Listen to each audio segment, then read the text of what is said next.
So this problem is about running sums. We have array of numbers. They can be different signs, negative and positive, and we want to make jumps at distance k, and we want to compute the maximum sum we can achieve by choosing the starting point. The starting point can be any index position in array, not just the first three. So let's draw some sample.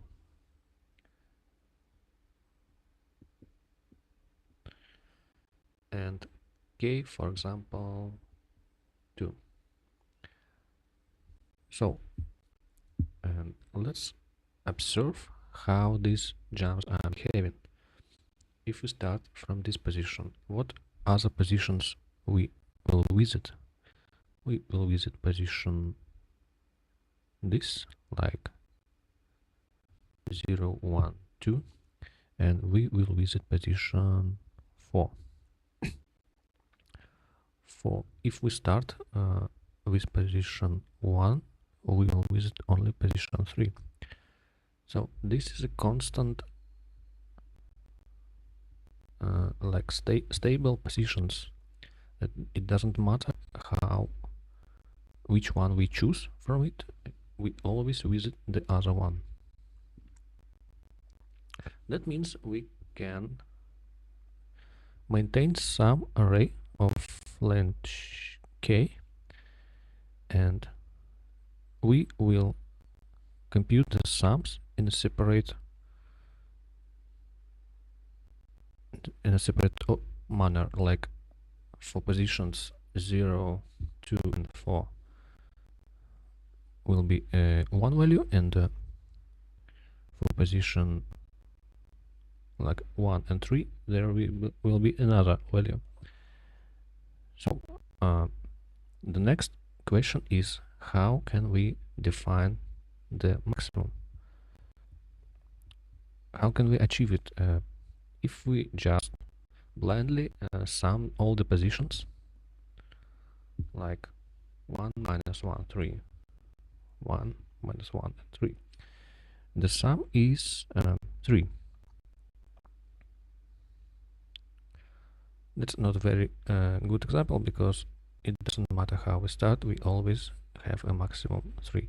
Let's consider like this: minus 1, 1, and 3.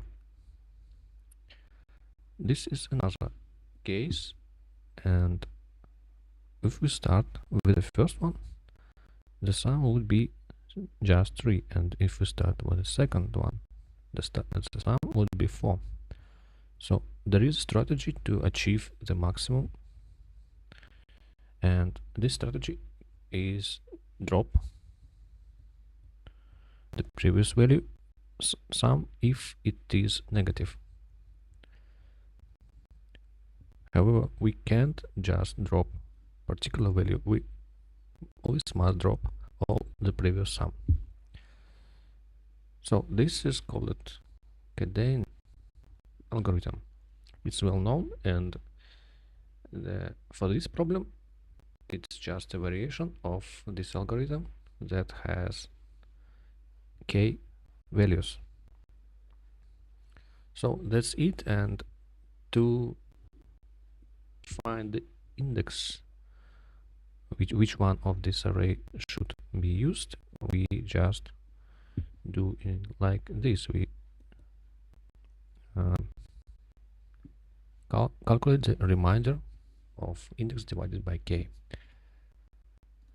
So that's it. It works, and the space complexity of k for this array and time complexity of n. When I solved it, I made one mistake. I didn't actually get this comparison right. I compared the current value and the sum. What I should compare is the sum and 0, because the current value can be bigger or less than sum. It didn't tell us that we should drop it. We should drop it only if the current sum is negative. Pay attention to this detail, because this is actually gives us the maximum, and this wouldn't give us the maximum. So, and the final answer is s.max. We can calculate it like in this loop, or we can calculate it in the final step. It doesn't matter. Let's look at other people's submissions.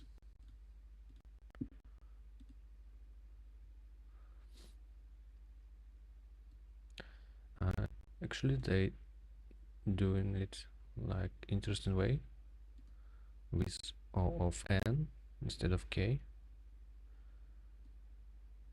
but and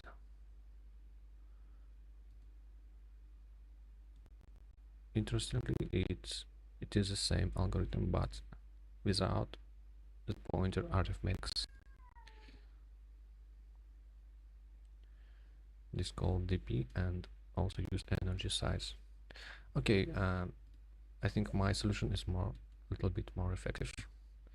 Let's look at solutions. Okay, from blood. Yeah, he is always doing this optimal way. And this is the max. Yes, you can use the max instead of if. It's just more short variant. I will definitely use it, and I will shorten this code. Okay, that's it, and now you can watch how I solved it in 7 minutes.